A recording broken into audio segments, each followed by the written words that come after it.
Ну что ж, здравствуйте, дорогие друзья, дорогие подписчики моего канала и те зрители, кто оказались на этом канале, возможно, впервые и оказались не случайно, а по очень интересному и важному случаю. У нас сегодня прямой эфир в формате интервью, в формате разговора, стрима. Тут можно, в общем, все форматы объединять с моим собеседником, известным выходцем и гражданином Башкортостана, Русланом Габбасовым. У него множество разных статусов. Помимо того, что государство Российской Федерации его включило в реестр иностранных агентов, важнее, наверное, сказать другое. Он является руководителем Комитета Башкирского национального движения «За рубежом». Он является бывшим замом председателя ныне ликвидированной и запрещенной организации «Башкорт». В общем, как минимум, является неравнодушным гражданином, башкиром, ну и дальше по списку, я думаю, вы можете перечислять. Руслан, я рад приветствовать тебя. Приветствуем, Руслан. Очень рад видеть ваших зрителей. Да, мы собрались, я думаю, что многим понятно, не без повода. В последнее время бурная дискуссия имела место быть по разным вопросам, прежде всего по тем последствиям, которые жители Башкортостана наблюдают после баймакских событий января текущего года. На этот счет высказалось несколько общественников, в том числе в эфире канала «Аспекты Башкортостан», на котором я являюсь ведущим некоторых программ. Что-то обсуждалось у Руслана Габбасова на канале. И вот на моем канале тоже пришло время поговорить. Поэтому, если вы нас смотрите в прямом эфире, присоединяйтесь в комментариях, в чате. Про лайки тоже не забывайте. Мой канал, собственно, относительно молод, не так много подписчиков, есть смысл его подраскрутить. Точкой бифуркации для нашей встречи стал последний эфир с Файзулой Шайхисламовым, который раскритиковал очень многие факты, связанные с движением «Башкорт» в целом и, в частности, с Фаилем Алсыновым, который отбывает срок, и с вами, Руслан. Вот с этого, наверное, начнем, сделав попытку, что ли, как-то ответить на те вопросы и претензии, которые прозвучали в том эфире. Начну с общего. Главное, что лично я услышал из претензий Файзулы Шайхисламова, это то, что «Башкорт» — это вовсе не такая независимая организация, какой себя позиционировала, а якобы имела она какие-то корни, какие-то связи с администрацией Башкортостана. Вначале, видимо, хамитовская администрация, а потом и хабировской даже. Вот с этого начнем. Что можно по этому поводу сказать? Но подобные слухи, они ходили давно и до сих пор ходят. И надо же смотреть, вот обычно, когда кто-то связан, допустим, с сотрудниками силовых структур или работает с администрацией, то есть с тем лагерем, который, в принципе, считается противоположной, по идее, да, общественности, потому что общественности в национальном движении противостоят всегда именно власть и силовики, как правило. Ну, такое у нас государство, к сожалению. И надо смотреть здесь по делам. Обычно, если человек действительно работает на силовые структуры, или он действительно работает на какую-то там администрацию, там, да, президента там, или какой-то республики, то, соответственно, у него и действия должны быть соответствующими. Он должен либо там не критиковать власть, либо должен, наоборот, хвалить власть. Ну, что-то такое, да, вот как-то это должно как-то отражаться в любом случае в действиях. А для чего смысл тогда сотрудничать с силовыми структурами, с администрацией и так далее? Можно ли сказать о организации «Башкорт», что она не критиковала власть, что она не преследовала силовыми структурами, и какова ее вообще судьба в итоге была? Все понятно. Да, здесь очевидно. То есть первый аргумент, я бы сам, наверное, сказал, ну как же, сама власть запретила, ликвидировала организацию в жесткой форме, через суд все это прошло. Так называемый суд, я бы добавил даже. Вот. Если брать времена Хамитова, мы точно так же преследовались, на нас заводились уголовные дела, нас подвергали штрафам, сажали на сутки. Ну, все тоже не давали нам проводить какие-то акции, мероприятия, митинги мы проводили, все равно самовольно проводили, потом получали за это наказания какие-то. И говорить о том, что мы... языка, я помню, да. Да, и говорить о том, что вот мы там на кого-то работали. И приводить для этого примеры какие-то, ну вот мало, допустим, вот я послушал этого шейха Исламова, он там приводит примеры. И вообще, как бы изначально, что я хотел сказать? Я хотел бы сказать, что вот те люди, которые сегодня выступают в аспектах, это, к сожалению, не лучшая часть башкирского общества. И глядя на них, остальные, наверное, граждане Республики Башкортостан, наверное, в шоке от того, какие остались башкиры. Потому что, ну, я так понимаю, что, наверное, нормальных башкиров всех пересажали, там, перевыгоняли, либо они просто замолкли сегодня, замолкли и не говорят ничего. А вот повылезала такая, я бы сказал, нечисть даже, да, которая решила вот на вот этом зачищенном поле показать себя. То есть, ну, если посмотреть на его риторику и как он разговаривает, ну, это откровенный какой-то вот, ну, если таким простонародье говорить, быдло. То есть человек вроде бы майор милиции,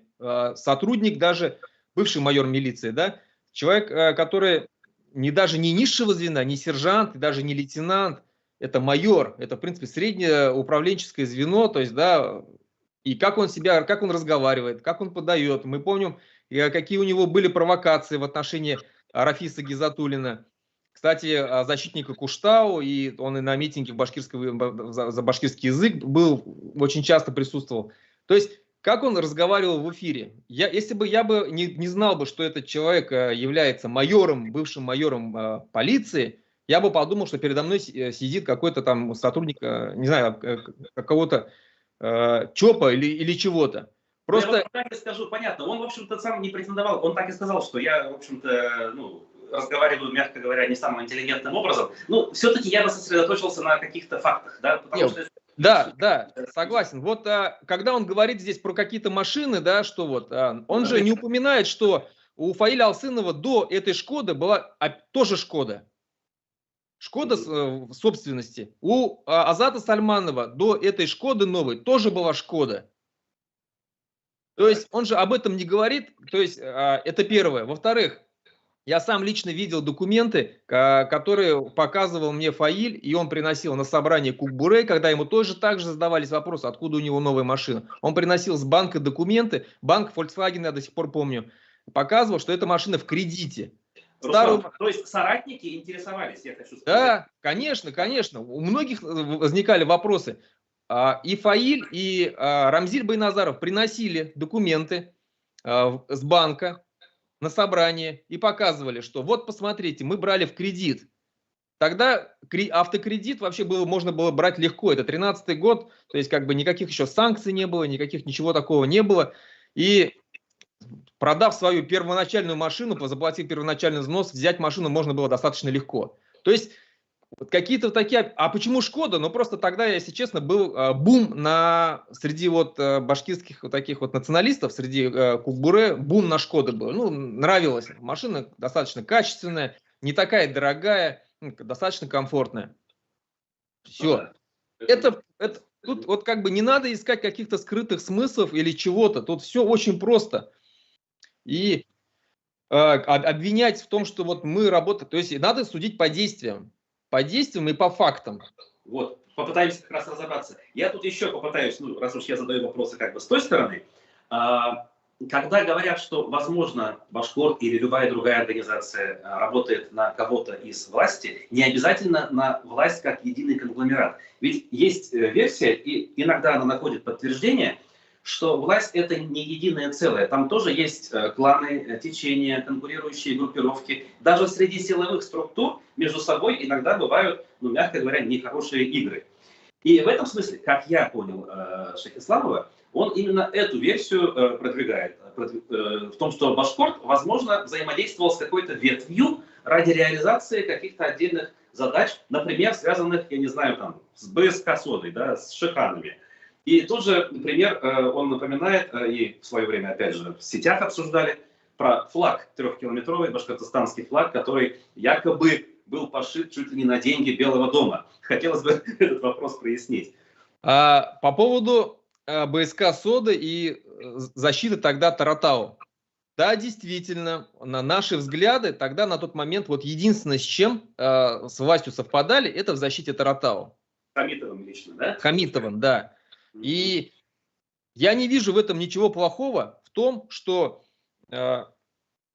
защитники Таратау, общественность, если она защищает какой-то памятник природы, ну какое-то место сакральное, допустим, и это же самое подтверждает власть, и объединяться в этом моменте, как, ну, допустим, никто же точнее, никто не скрывает, и все знают, что, допустим, организация «Башкорт» вместе с сотрудниками, с участковыми, сотрудниками полиции, и власть даже поддерживала какие-то в начале такие моменты, когда она боролась с нелегальным алкоголем. Ясно, все да? Это, когда есть нормальная тема для взаимодействия, то почему бы и нет? Когда ты не теряешь свое достоинство, ну а в чем там можно продаться? Вот я вообще не понимаю, в чем можно продаться в защите Таратау? Флаг этот нам, сразу скажу, нам ее принесли, когда мы организовывали кольцо жизни, вот это, да, флешмоб. Нам его туда принесли на акцию. За несколько часов до начала нам принесли. Кто его пошил? Я, если честно, я до сих пор не знаю. Ходят слухи, что это было со стороны Рутмана, как бы, да, вот оттуда. Но нас это мало интересовало, потому что, как бы, если честно, мы не видели в этом ничего плохого, чтобы опоясать Таратау флагом, трехкилометровым флагом. Это не был не российский флаг, это был башкирский флаг, что для нас, в принципе, было... Это была красивая символическая акция, флаг еще пригодился потом. Но все-таки интересно, то есть на тот момент неизвестные люди его реально принесли и как бы вот сказали, пользуйтесь? Очень любопытно. Принесли местные жители привезли на машине, с багажника достали, сказали, вот это вам, как бы, Гайдар передали. Все. То есть мы спросили, а кто это? Он говорит, ну, как бы неважно. Все. Вот. И я не вижу в этом как бы ничего такого, что вот в чем здесь как бы мы можем быть уличены, да. Мало того, к нам приходили в организацию «Башкорт» на наши собрания, на наши диспут-клубы приходили депутаты. Депутаты приходили на наши собрания, на наши митинги, да, мы помним, за башкирский язык приходил Кутугужин. На диспут-клуб приходила Руфина Шагапова, депутат от партии «Зеленых». Можно ли говорить об этом, что сейчас мы сотрудничаем с властью, да, если как бы Руфина Шагапова к нам приходит? Мы вместе с ними первый и единственный раз я обращался к Путину, когда мы отвозили туда письма, 50 тысяч подписей в Москву, с Руфиной Шагаповой, с Абдрахманом Агаем Валидовым, в защиту Шихана, Таратау, Куштау и Юрактау, в защиту 3 шиханов. Меня потом, правда, Айради Мухаметов раскритиковал, не только меня, там и Фаиля, и всех нас, как бы, да, вот вы там пошли на поклон там к царю там и так далее. Возможно, мы были неправы, но в этой ситуации, это не та ситуация, за которой вот как бы, да, можно сказать, что вот, блин, они продались. Так, ну здесь не поспоришь, да, я, в общем-то, понимаю, что временное взаимоотношение ради достижения цели, это оправданно, в тех условиях было до военных, скажем, вполне себе. В общем, мы так и жили, многие пытаясь как-то лавировать между этими потоками. Нет, тут надо уточнить, что не то, что мы, как бы, знаете, вот легли под кого-то там или что-то. Нет, мы просто, они нам не мешали, это самое главное. Они нам не противодействовали, они нам не мешали, и вот проводить вот эту акцию в защиту там Таратау, там отвозить какие-то письма или что-то, это самое главное было. А чтобы как-то помочь, выделять деньги нам на это, какие-то предоставлять какой-то транспорт или еще, этого не было. В этом как бы, ну, тут все мы делали за свой счет. Добавлю от себя вопрос. А были ли попытки со стороны представителей Белого дома, представителей ли силовых структур установить контакты, я не знаю, там, свою агентуру, может быть, даже завербовать в ваших рядах? Есть ли какие-то данные на этот счет? Насчет агентуры я не могу сказать. Возможно, она и была, и скорее всего была. Конечно же, в любой, наверное, организации были люди, которые, наверное, там что-то доносили, стучали, как говорится. А насчет попыток там договориться, нет. Вот прям, чтобы напрямую такого не было. Может, через кого-то косвенно как-то и были попытки, но для нас самое важное было это независимость. Независимость в своих действиях, в своих решениях, в своих заявлениях. И все наши действия, все наши заявления, все наши решения, которые можно проследить по той же самой группе Башкорт, которая, в принципе, Сейчас просто она не работает. А там, если отмотать и посмотреть, как мы двигались, и что мы делали, что мы заявляли, можно смело говорить о том, что это реально была независимая организация. При этом тут же Шейх Исламов одним из аргументов приводит совпадение. Типа дважды действия Башкорта и какие-то провокационные там события привели к тому, что Ради Хабиров закрепился в Башкортостане. Вначале это событие в Тимясово, после которых, дескать, Хабиров через 2 недели буквально приехал, даже не 2, 11 дней. И вот нынче якобы Баймак привел к тому, что Хабирова Путин утверждает на 2-й срок. Хотелось бы поэтому более подробно поговорить.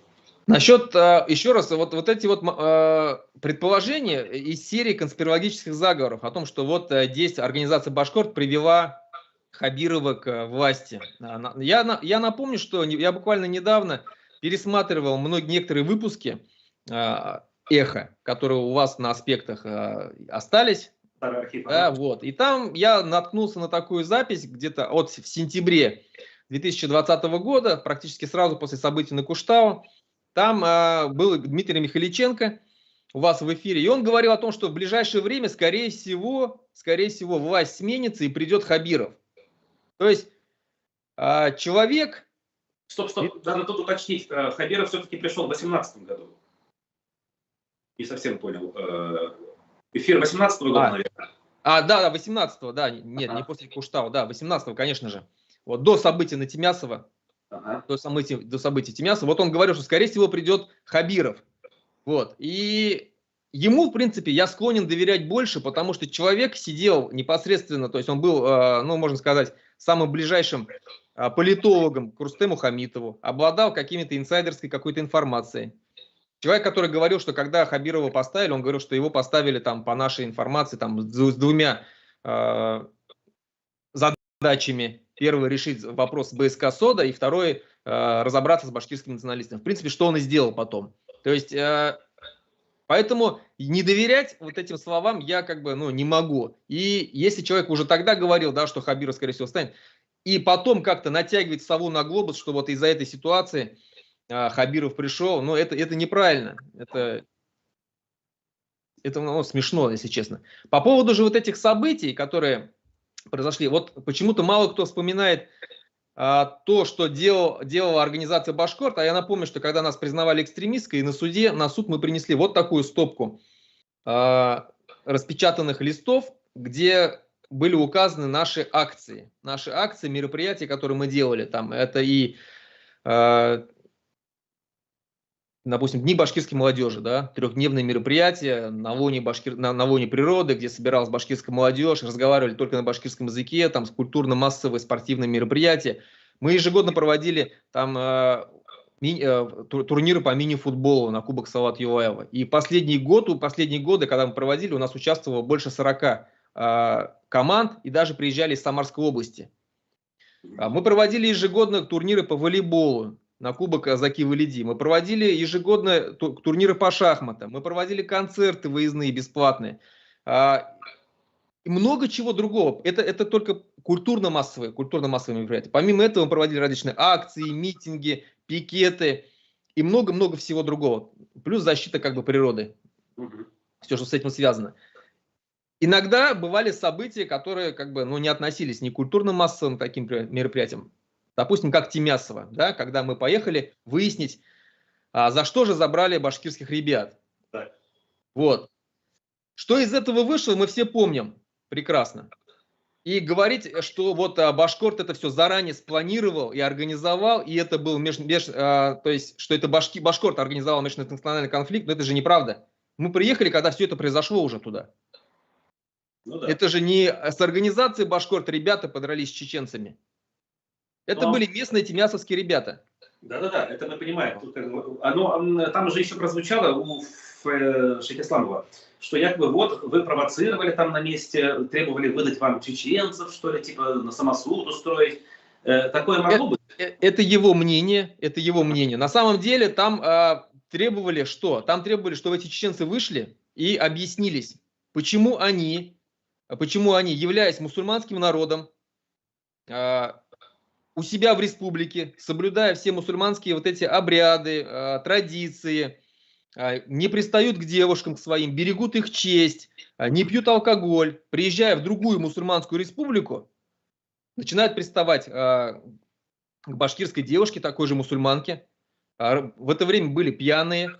И это нам все рассказывала мать, лично мать, когда мы приезжали в Тимясово, встречались с местными жителями, мать была там.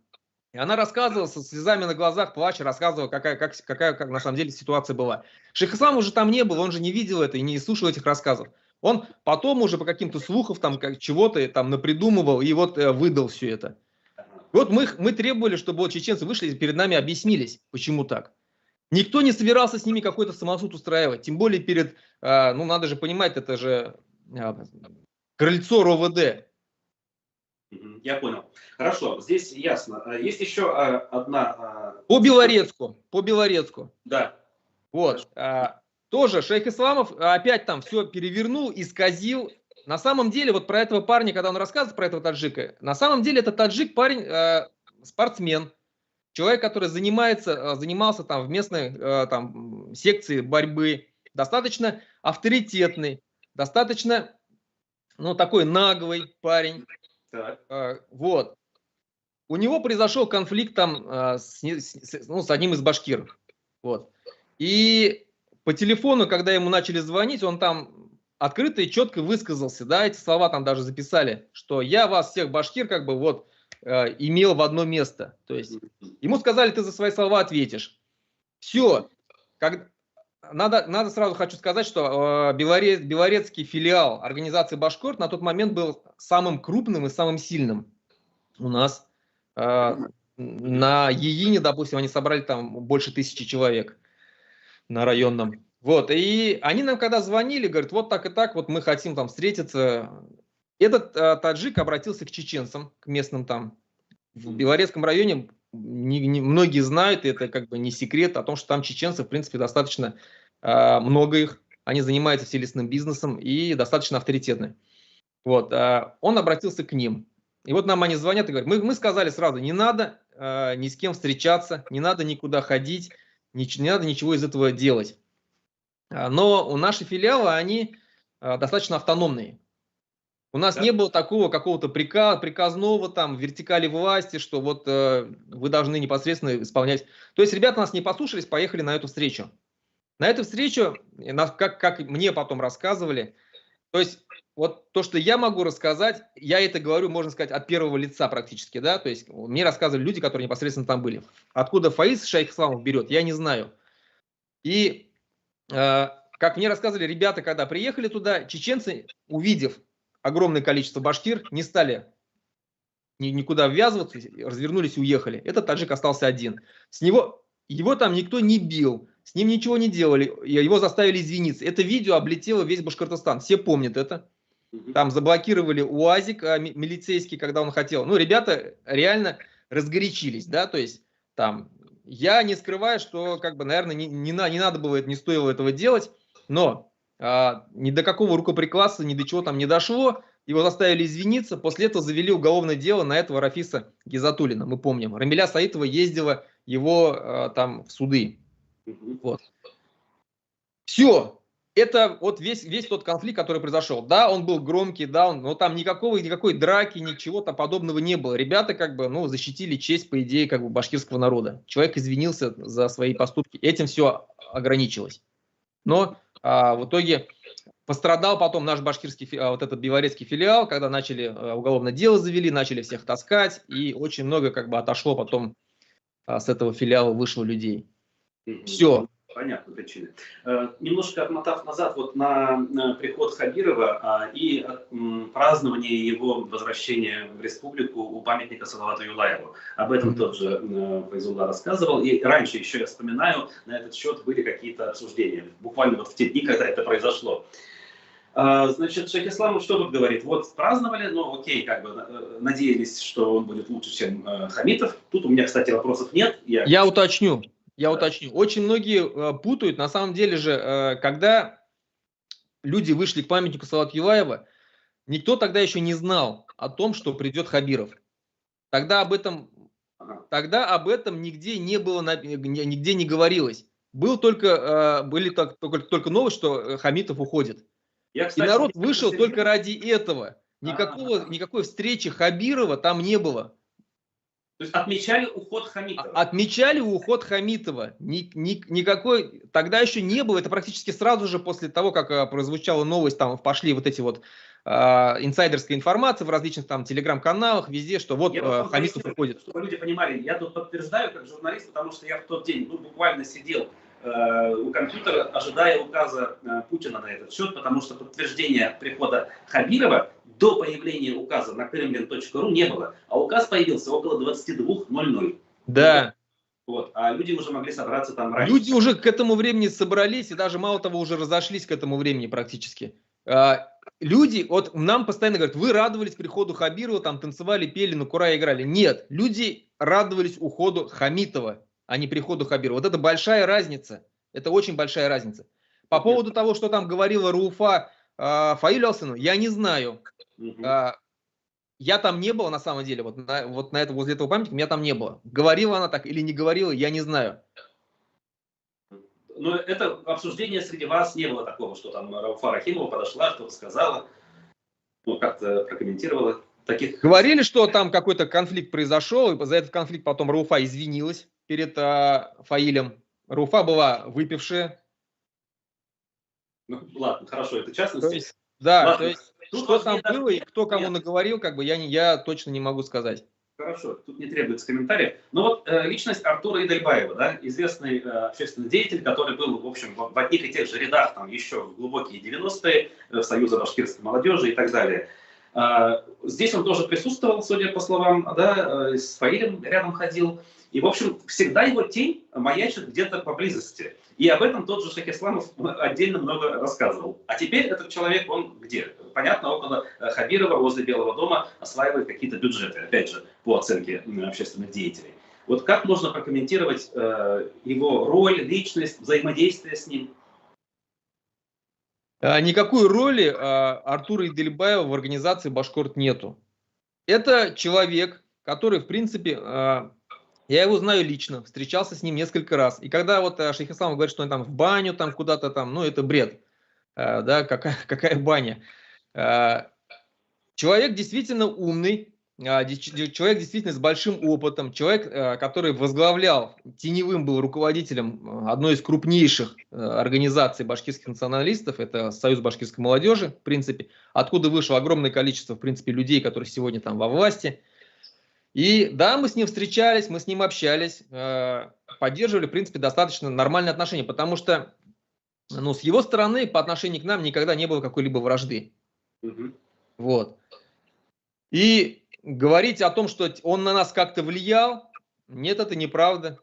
Мы могли с ним, скажем так, посоветоваться в чем-то, да, потому что, ну, допустим, мы с ним советовались, когда Дни башкирской молодежи проводили, там, да, вот с ним советовались, потому что он был организатором Дней башкирской молодежи, которые проводила СБМ. Вот. Вот какие-то такие моменты. А говорить, чтобы вот там нам вот Идельбаев как-то влиял на нас, как-то нам руководил нами и указывал нам, что делать. Ну а что нам может указать? Выйти в защиту башкирского языка, что ли? Там, или, не знаю, что там еще можно было указать? Выйти против русского марша, как мы выходили. Выходили, да? Такое бывало? Это я пропустил. Бывало, да, это был первый год организации Башкорт, когда мы вышли в протест против русского марша и не дали ему состояться. Я помню, тогда получил за это 5 суток ареста. Вот в чем там можно нам как бы указывать. Еще раз говорю, чтобы понять, как организация Башкорт жила, чем она занималась, можно просто сесть, ВКонтакте группу открыть, отмотать ее с самого начала и смотреть, как она, чем делала, что делала, чем занималась, какие пикеты проводила, какие митинги, какие акции, какие мероприятия. И все остальное. Говорить о том, что там кто-то нам в чем-то указывал, а в чем нам можно указывать. Все, что мы делали, в принципе, все это абсолютно было независимо. Так, по этой части, в общем, более-менее вроде прошлись. Нечего добавить что-то еще в ответ? Нет, но единственное еще по Кармасковам, как бы хотел сказать, да? Да, конечно. Кармасковам. тоже, когда нам пытаются там говорить, во-первых, всегда я считаю, что нужно спрашивать мнение, не искать конспирологические какие-то заговоры. Особенно мне понравился там у Фаиза Шахисламова конспирологический заговор по поводу того, что Рамилю Саитову до этого посадили, и если бы они там что-то не сделали, то вот это все объединили бы, и потом бы там пострадало огромное количество людей. Факт в том, что Фаиз Шахисламов, Буранбай Аскаров и третий человек с ними, который был, это тоже бывший сотрудник полиции, то есть два сотрудника полиции бывших, и Буранбай Аскаров похитили, можно сказать, человека из дома, они его увезли силой практически, Айтугана, увезли его в Уфу на квартиру, заставили его переписать заявление, после которого посадили 4 человек в тюрьму. Но Файзулла считает, что наоборот, как раз таки 4 человекам дали небольшие сроки, вместо того, чтобы посадить... Давайте по факту. Вот по факту мы имеем то, что после этого заявления посадили 4 ребят, они практически год сидели в тюрьме, и потом получили большие условные сроки, в принципе, ни за что. Люди ничего не успели совершить, и за это, в принципе, уголовные дела, как правило, не дают. Это было, насколько юридически, если не ошибаюсь, я разговаривал с юристами, они сказали, такое дело было впервые в России, когда за приготовление к хулиганству завели уголовное дело и вынесли какой-то срок. Было бы хуже, мы не знаем. Вообще не факт, что было бы вот так, как говорит Файзулла Шахисламов. Но мы знаем, что точно посадили людей, и они практически год сидели. И за этот год ни Буранбай Аскаров, ни Файзулла Шахисламов не сделал ни одной передачки тем людям, которые там сидели. А вот мы все это время помогали родственникам оплачивать кредиты, таскали им передачки, оплачивали часть адвокатов, сумму. И так далее, и так далее. Много что сделали, мы все это время поддерживали их. Если говорить о самом деле кармаскалинском, то был действительно конфликт по поводу вот этих прав, то, что человеку не вернули деньги. У него он начал звонить, верните мне деньги, там что-то сказали, его послали или что. В общем, одни обратились на тот момент к армянам, они действительно там были. У нас, кто... скажем так, среди молодежи, и кто очень часто раньше ездил на разборки, а я как в Кубуре, когда был, очень часто мы это делали, знает, что любой конфликт всегда начинается с того, что, происходит конфликт, обе стороны начинают обращаться к своим старшим, эти старшие потом встречаются, решают, как-то кто-то выясняет, кто виноват, кто не виноват, кто виноват, выплачивает какую-то, возможно, сумму, если там были пострадавшие. Обычно так заканчивается. Здесь то же самое. Одна сторона обратилась к армянам, потому что они считали, там смотрящий был у них армян или в том Кармаскалинском районе или что-то. Какая-то там у них была группировка или сила, в общем, к которой они обратились. Другая обратилась к нам, к башкирам. Не к башкорту, сразу скажу, потому что башкорт тогда уже не было организации. Созвонились, договорились встретиться. То есть все. Встретиться, пообщаться, поговорить. Никаких разборок, ничего там, в принципе, не должно было быть, никаких драк. Закончилось, мы знаем, чем. Поэтому говорить, что не было там никаких армян или еще что-то, это же неправда. Они потом пытались все это, изменить, что это бытовая, что... Факт в том, что закончилось тем, что 4 посадили по измененному заявлению через Файзуллу Шахисламова, через Буранбая Аскарова. В общем, версия понятна. Тут две версии, одна против другой, и основана на предположениях. Что было бы на самом деле, предположить сложно. Никогда... Вы когда-нибудь слышали о массовых драках? Каких-то там серьезных таких в Республике Башкортостан, которые бы часто... Я могу сказать, что такие разборки среди молодежи, они случаются ежедневно в Республике Башкортостан. Практически ежедневно в том или ином районе. И мало где они заканчиваются какими-то массовыми драками. Обычные там благоразумные люди встречаются, сидят, разговаривают, чай пьют, общаются, выясняют. Я думаю, что этот человек вернул бы деньги, которые он забрал у этого Айтугана, и на этом бы разошлись. Все. говорить о том, что там обязательно кто-то кого-то там бы избил, там еще что-то сделал бы, но это смешно. Это может подумать только так бывший сотрудник полиции. Ну хорошо, предположение принимается. Дальше. Дела, как говорится, прошлый более-менее разобрали, а вот к текущему году, к Баймаку.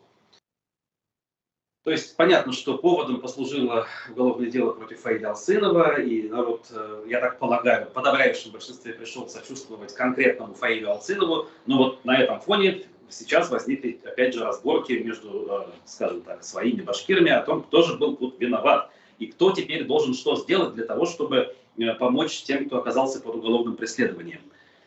Руслан, вот какая точка зрения на этот счет? Вообще, есть ли смысл вообще искать виноватых сейчас? Если есть, то кто виноват, по-вашему? И что делать в конце концов? Вообще, вот глядя на всю эту ситуацию, я изначально хочу сказать, да, вот что не надо искать черную кошку в темной комнате, особенно если ее там нет. Или есть такая поговорка: если утка крякает как утка, выглядит как утка, плавает как утка, может быть, она и есть утка. Да, есть такие поговорки. Теперь по баймакским событиям. Надо всегда смотреть, кому выгодны вот эти дрязги сегодня. Вот мы знаем, что сейчас идут дрязги, конфликты, какие-то разборки внутри башкирской общественности, да, вот это вот.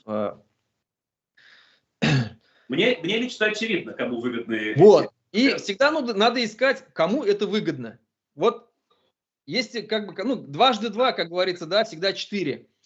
И понятно здесь, что выгодно только администрации Хабирова, команде Хабирова, чтобы башкиры, башкирская общественность, оставшаяся башкирская общественность, какая она сейчас есть в республике, чтобы они вместо того, чтобы объединиться, помогать вот этим вот родственникам по баймакским событиям арестованных, они начинают между собой выяснять отношения и уводить в сторону от реальных виновников конфликта.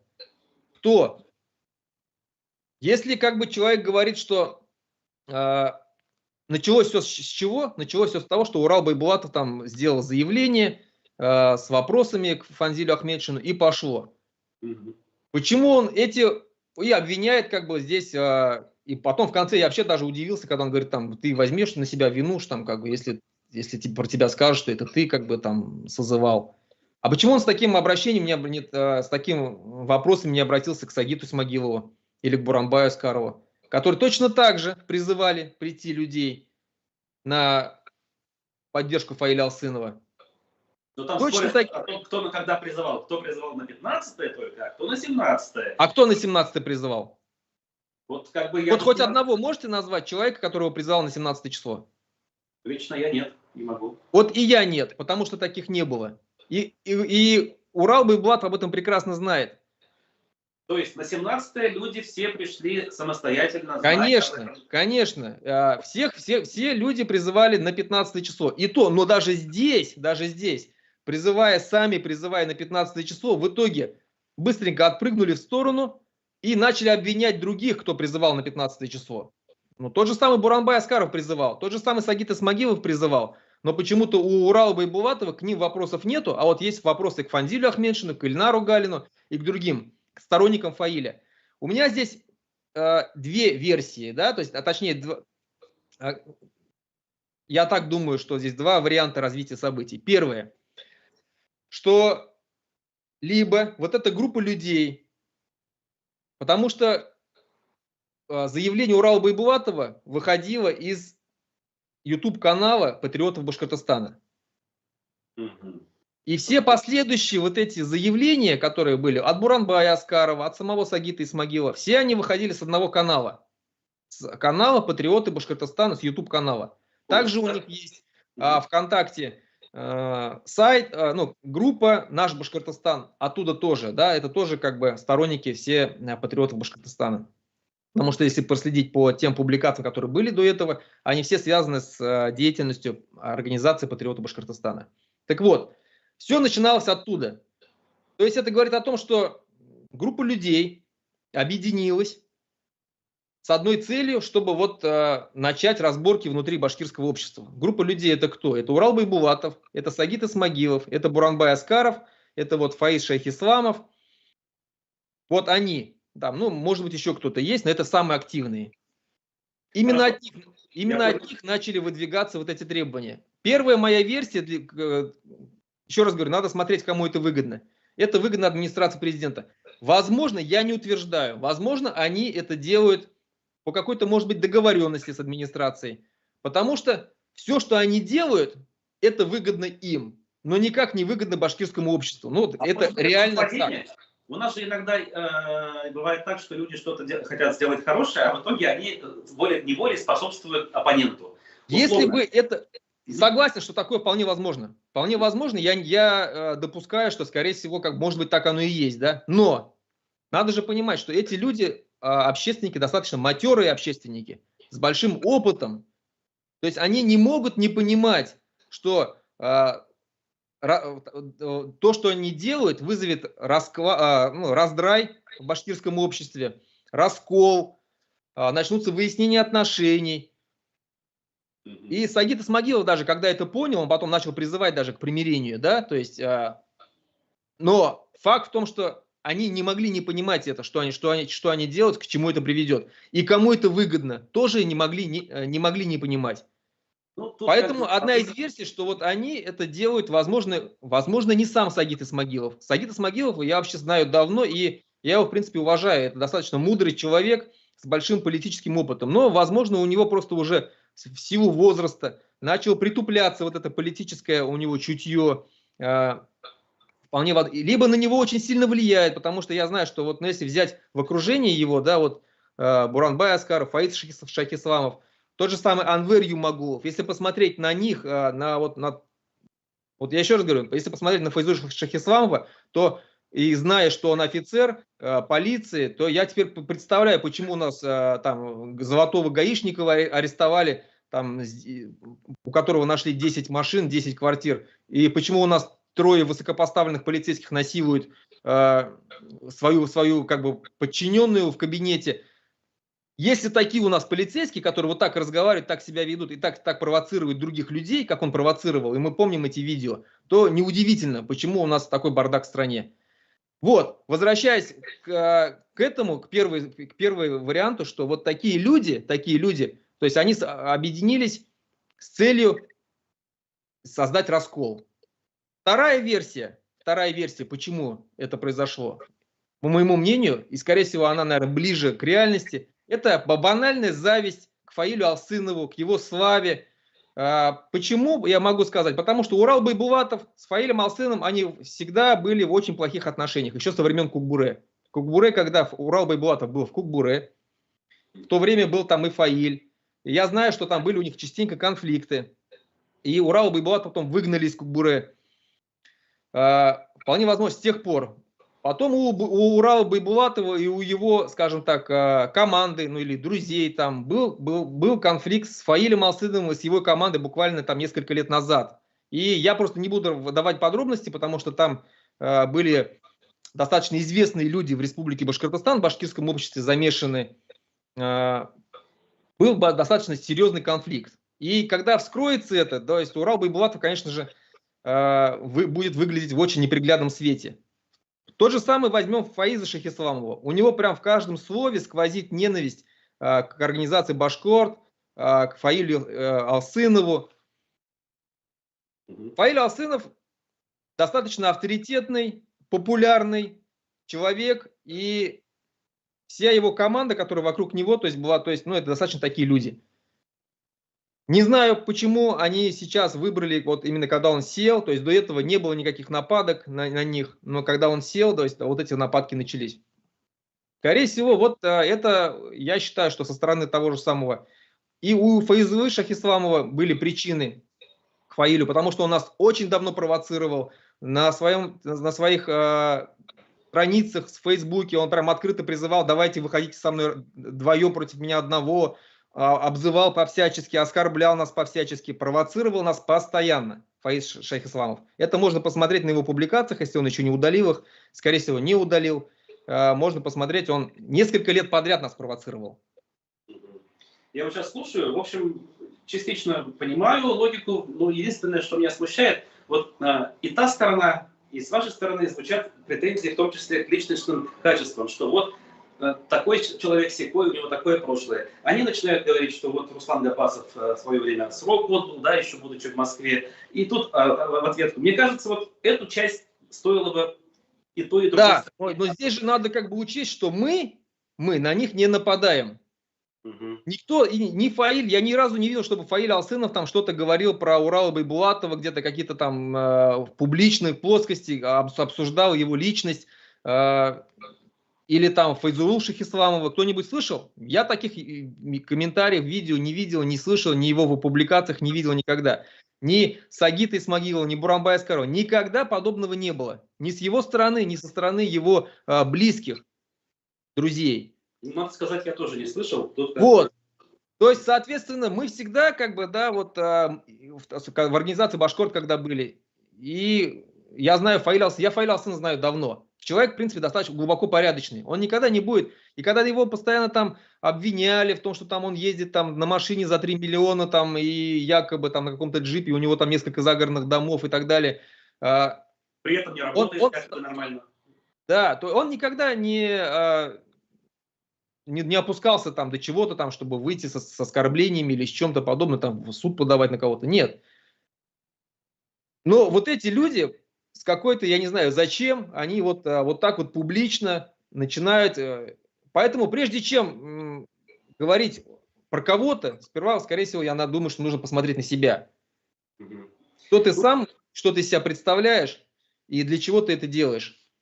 Хотел бы на эту тему вот еще какой момент. Вот две версии прозвучало, почему так общественники поступают. Вот они декларируют это свои действия тем, что пытаются, ну скажем так, помочь тем самым ни в чем не повинно посаженным ребятам из Башкортостана. Как это может выглядеть помощь? Вот если они как бы...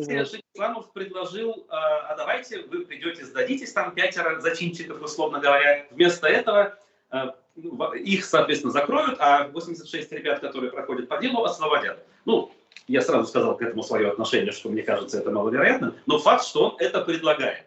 Вот. И, соответственно, второй момент, это просто-напросто типа открыть глаза башкирской общественности, чтобы она больше не шла на поводу у провокаторов и ни в чем не повинные сельские мужики не становились жертвами правоохранительной системы. Потому что они вот в этот раз якобы наивностью своей пошли на поводу и, соответственно, оказались на скамье подсудимых. Еще раз, почему люди вышли? Люди вышли потому, что, во-первых, сажали человека ни за что. Сажали человека, на кого непосредственно глава республики направил весь свой гнев, всю свою ненависть, да, через вот это заявление. И до этого мы помним его заявление на «Эхе Москвы», у вас же в прямом эфире, когда он нас называл нацистами, когда он говорил, что он к нам будет беспощаден и так далее, и так далее. Люди вышли, зная Фаиля, еще раз говорю, как одного из ярких лидеров башкирского национального движения, человека, экозащитника, эколога, который постоянно, в принципе, достаточно открыто, честно и громко говорил о проблемах республики Башкортостан. Башкортостанцев звать на это не нужно было. Они сами туда пришли бы в любом случае. Я правильно понимаю? Конечно, конечно. Но, ну и даже если и звали, в принципе, если у нас есть 31-я статья Конституции Российской Федерации, когда народ имеет право мирно, без оружия собираться. И ни в одной, даже закона такого нету, чтобы люди, как пришедшие на суд, не имеют права прийти на суд и поддержать человека. То есть это не митинг, там никаких политических лозунгов, чего-то громко говорить или чего-то подобного такого не было. Да, но потом был, да, Юмагуловский. Кстати, я хочу сказать, что Юмагулов, я практически знаю Фаиля Алсынова хорошо, достаточно, много лет, проводя с ним много-много различных политических акций и мероприятий, зная, как он мыслит, зная его мнение о сложившейся ситуации в стране, я с уверенностью могу сказать, что он никогда бы такого себе не позволил бы, чтобы предложить ввести прямое управление в Республике Башкортостан. Юмагулов здесь, скорее всего, врет. Я пока не могу разоблачить его, но я уверен, что скоро мы все равно все это узнаем.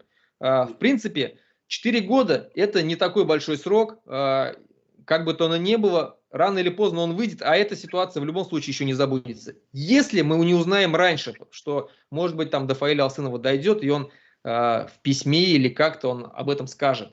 В любом случае мы об этом узнаем, и я практически на 99,9% уверен, что Юмагулов здесь врет.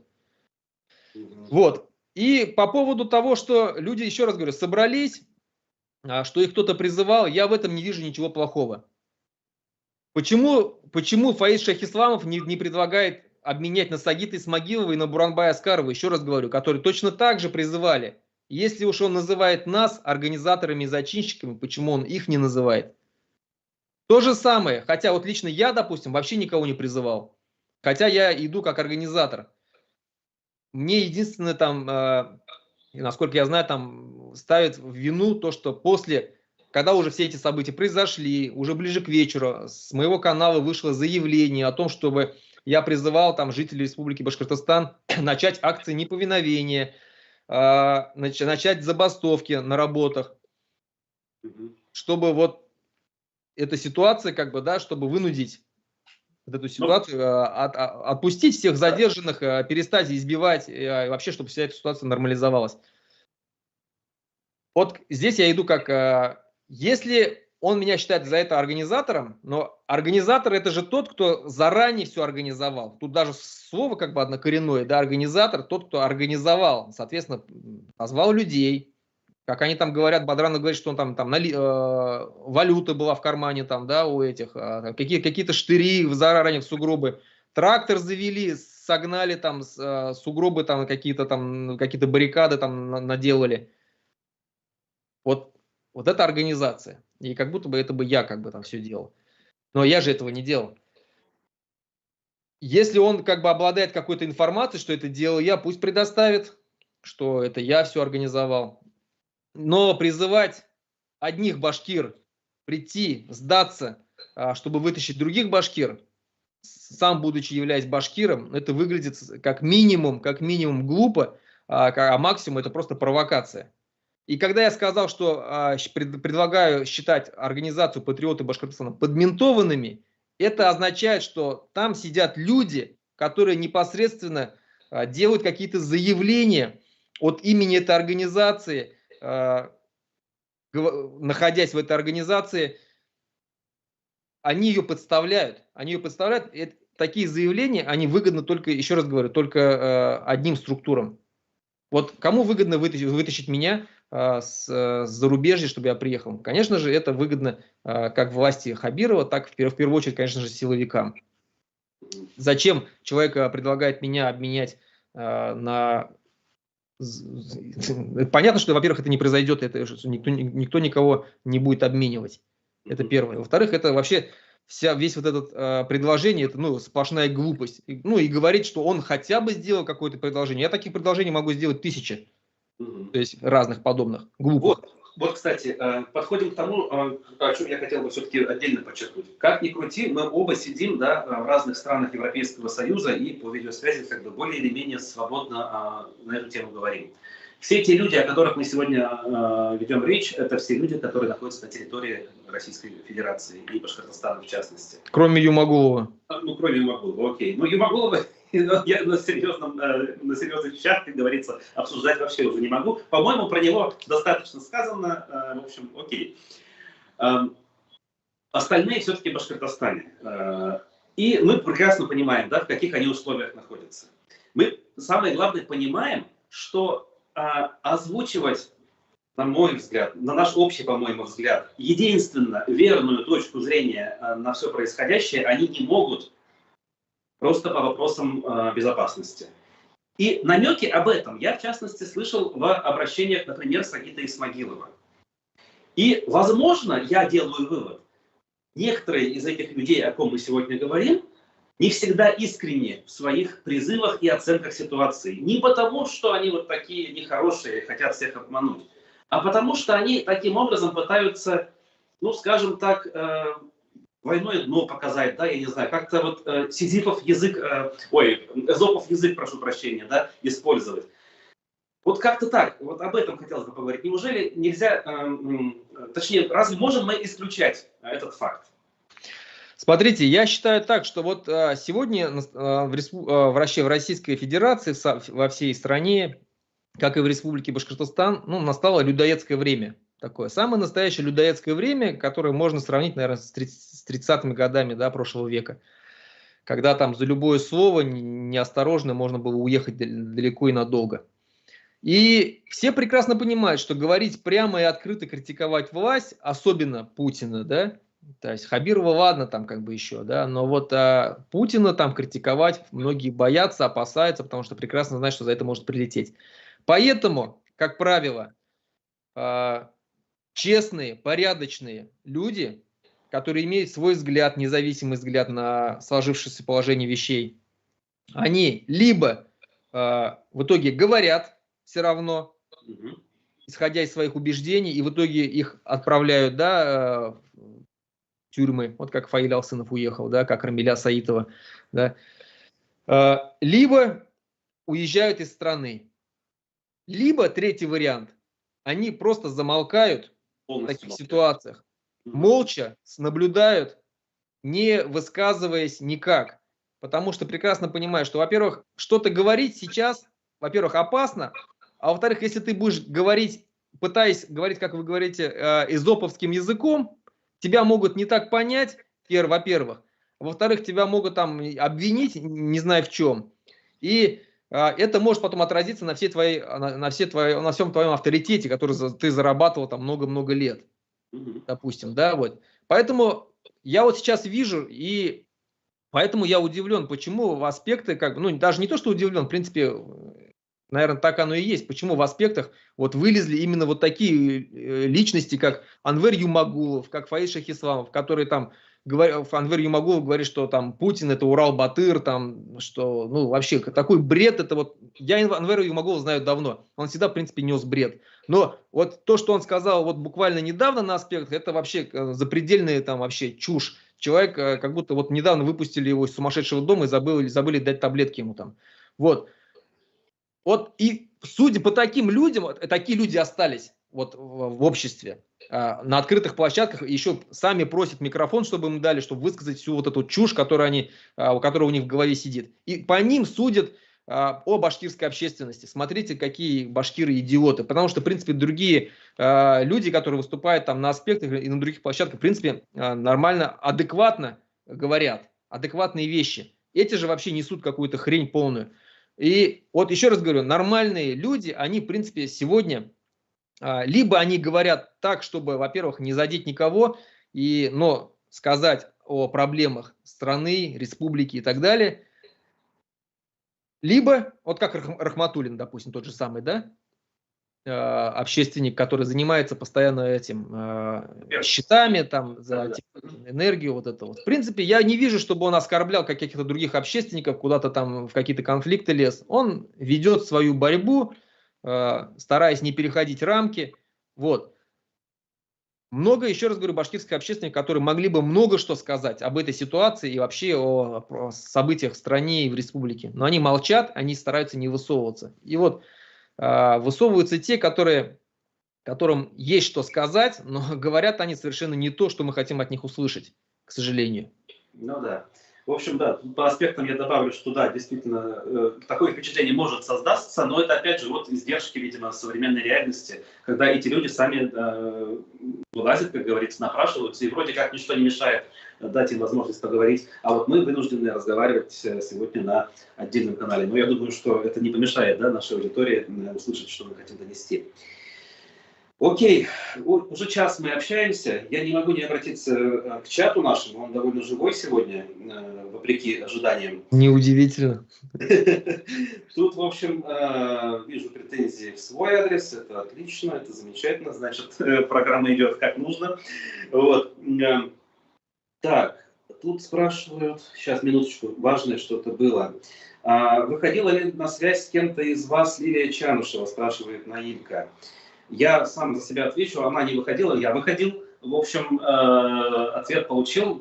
Пока вот все, что она хотела сказать публично, она сказала, судя по всему, в интервью, которое вышло на экраны вчера. Позавчера уже, точнее. Да. Вот. Дальше посмотрим. Не могу добавить к этому ничего. Так. Значит, тут претензии, для чего брать интервью того, другого. Мы сами знаем, у кого брать интервью. Если вам не нравится какое-то интервью, Раиль, вы, пожалуйста, идите другое интервью слушайте. Это я вот к нашему подписчику. Так, для удовлетворения возьмите интервью господина Мурзагулова, он рекомендует. Я, кстати, у него брал, и оно на этом же канале опубликовано. Прошу любить и жаловать. Мы общались с иностранным агентом Мурзагуловым в феврале текущего года.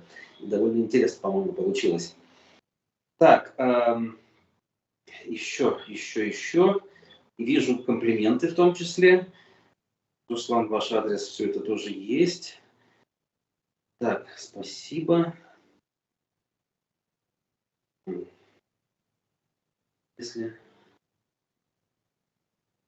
Так, ну, в общем, почему у меня розовые часы? Они у меня, знаете ли, браслет фиолетовый, а хочу, могу розовые. У меня еще радужный браслетик есть, кстати говоря. Это принципиальная причем позиция в этом смысле. Я так полагаю, об этом мы еще с Русланом не сегодня, возможно, отдельно поговорим. Вот. Значит, ну, в общем, рекомендуют нам еще Тагира Вахитова позвать в эфир. Окей, мы только за. Наверное, будем тогда закругляться. Примерно, как я и планировал, мы обсудили весь наш объем на сегодня в течение часа с небольшим. Понятно, что есть целый ряд вопросов других. Я думаю, что будет повод собраться, не откладывая в долгий ящик. У нас, кстати говоря, вторая встреча с Русланом за последние месяц с небольшим. Да? Первая встреча была у него на канале, если, друзья, вы не видели, а вторая год получилась на моем канале. Спасибо большое. И я еще раз представлю руководитель комитета Башкирского национального движения «За рубежом» Руслан Габасов. Спасибо, Руслан, что пригласил. Зови еще, будем общаться. Обязательно, да.